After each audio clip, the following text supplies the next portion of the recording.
సూర్య హీరోగా తెరకెక్కుతున్న Vishwanath and Sons సినిమాపై రోజు రోజుకు అంచనాలు పెరుగుతున్నాయి.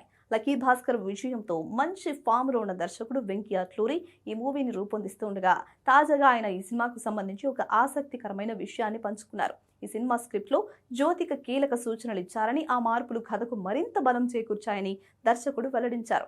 ఇటీవల ఇచ్చిన ఇంటర్వ్యూలో వెంకీ అట్లూరి మాట్లాడుతూ విశ్వనాథ్ అండ్ సన్స్ కథను మొదట వినిపించిన వారిలో జ్యోతిక కూడా ఉన్నారని చెప్పారు. ముఖ్యంగా సినిమా ఫస్ట్ హాఫ్ ఆమెకు చాలా నచ్చిందని, అయితే కొన్ని విలువైన సూచనలు కూడా చేశారని వెల్లడించారు.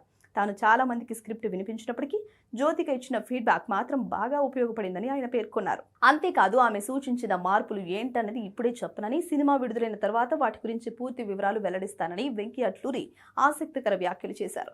దీంతో జ్యోతిక సూచనలతో కథలో ఎలాంటి మార్పులు జరిగాయనే అంశంపై ప్రేక్షకుల్లో క్యూరియాసిటీ పెరిగింది. ఫ్యామిలీ ఎమోషన్ కు ప్రాధాన్యమిచ్చే ఈ సినిమాలో సూర్య సరసన ప్రేమలు నటి మమితా బైజు హీరోయిన్ గా నటిస్తుంది. సితారా ఎంటర్టైన్మెంట్స్, ఫార్చ్యూన్ 4 స్టూడియోస్ బ్యానర్లపై నాగవంశీ, సాయి సౌజన్య ఈ చిత్రాన్ని నిర్మిస్తున్నారు. సంగీతాన్ని జేవి ప్రకాష్ కుమార్ అందిస్తున్నారు. ఇటీవల కరుపు విజయంతో మంచి ఊపు మీద ఉన్న సూర్య ఇప్పుడు పూర్తి స్థాయి ఫ్యామిలీ ఎంటర్టైనర్ తో ప్రేక్షకుల ముందుకు రాబోతున్నారు. విశ్వనాథ్ అండ్ సన్స్ చిత్రం ఆగస్టు 14న ప్రపంచ వ్యాప్తంగా థియేటర్లలో విడుదల కానుంది. జ్యోతిక సూచనలు సినిమాకు ఎంత మేర ప్లస్ అయ్యాయో తెలుసుకోవాలంటే విడుదల వరకు వేచి చూడాల్సిందే.